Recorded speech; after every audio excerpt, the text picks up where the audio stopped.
Classe de troisième, chapitre propriété de Thalès et réciproque, grand 1, propriété de Thalès. Alors, il s'agit de la leçon. Donc, je vais vous demander, comme d'habitude, de bien mettre vos repères en couleur.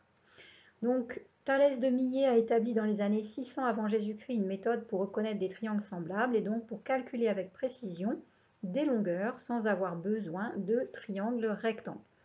Parce que nous, ce qu'on a appris jusqu'ici, c'est le théorème de Pythagore qui permet de calculer des longueurs dans un triangle rectangle. Alors, quelles sont les configurations de Thalès? Alors, les voici. Il y a deux configurations de Thalès. La configuration que vous avez vue l'année dernière avec les deux triangles emboîtés l'un dans l'autre. Et puis, cette année, donc en troisième, on va voir la configuration en nœud papillon. Alors, cette configuration en nœud papillon, finalement, elle n'est pas hyper compliquée. C'est juste le triangle qui est ici. Eh bien, on imagine qu'on va le tourner autour du point A. On fait un demi-tour. Et donc, ce triangle ici arrive au-dessus. Le point N est dans l'alignement de C et A. Voilà, C, A, N. Et le point M est dans l'alignement de B et A. B, A, M. Alors, comment se lie la propriété de Thalès? Bien, comme l'année dernière en quatrième, là-dessus, pas de changement. Donc, elle s'énonce de la façon suivante, cette propriété de Thalès. Si j'ai deux triangles ABC et AMN qui sont tels que les points A, N et C sont alignés, d'accord? A, N et C sont alignés, ou bien ici C, A, N sont alignés. Les points A, B et M aussi, c'est bien ce qu'on a ici et ce que l'on a là. Les droites BC et MN sont parallèles. Alors ça, c'est vraiment le point essentiel. Si ça n'est pas parallèle, là, les troisièmes côtés des triangles, s'ils ne sont pas parallèles, alors c'est pas la peine. On ne pourra pas appliquer la propriété de Thalès parce qu'alors, les triangles ne seront pas des triangles semblables. Donc, si ces trois conditions sont respectées, alors on est sûr à 100% que les triangles ABC et AMN sont des triangles semblables et par conséquent, leurs côtés sont proportionnels.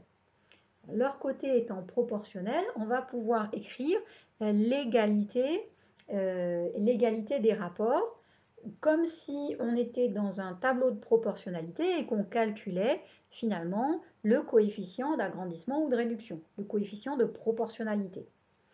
Pour se repérer, moi je vous propose déjà de mettre un peu de couleur dans notre dessin pour ne pas justement se perdre dedans. Donc, je vous propose de repasser d'une couleur le triangle AMN. Voilà. Et puis de repasser sur les droites qui sont parallèles pour bien les voir. Alors, quels sont les côtés parallèles? Le côté MN et le côté BC. MN est parallèle à BC, MN est parallèle à BC dans les deux dessins. Donc, on les passe en couleur, ainsi on se repère mieux.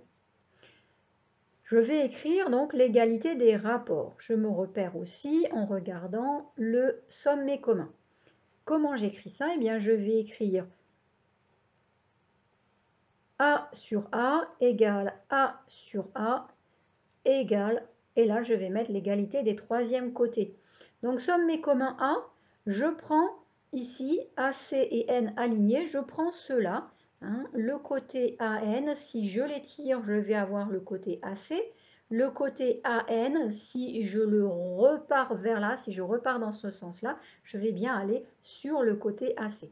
Donc, je prends les points qui sont alignés. Donc, par exemple, AN sur AC.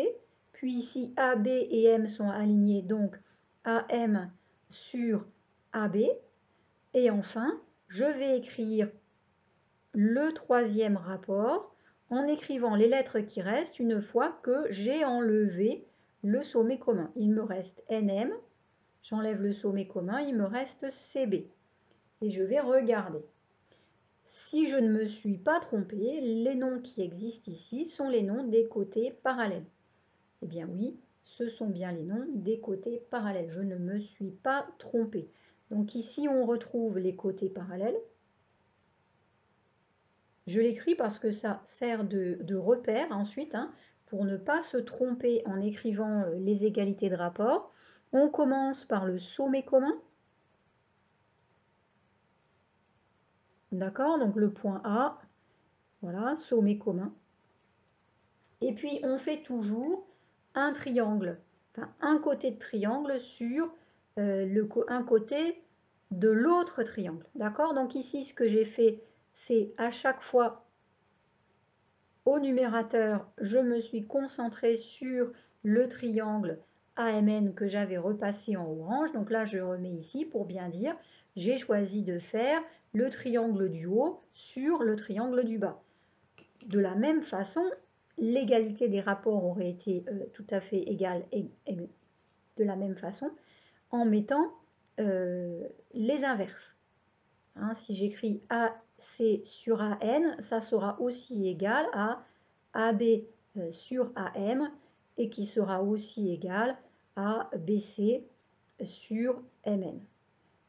La seule chose à faire, c'est de ne pas mélanger petit triangle, enfin triangle du haut sur triangle du bas, mélanger une fois l'un, une fois l'autre, ça ne marche pas. D'accord? C'est ce que je vous ai mis ici. On fait soit toujours petit côté sur grand côté pour chacun des trois rapports, soit l'inverse, grand côté sur petit côté pour chacun des trois rapports. On ne les mélange pas. Sinon, ce qu'on écrit, ben, ça ne fonctionnera pas. Voilà. Alors, comment on utilise ce théorème pour calculer une longueur? Eh bien, on va le voir tout de suite après. Donc, c'est parti. Utilisation pour calculer une longueur, c'est la vidéo d'après.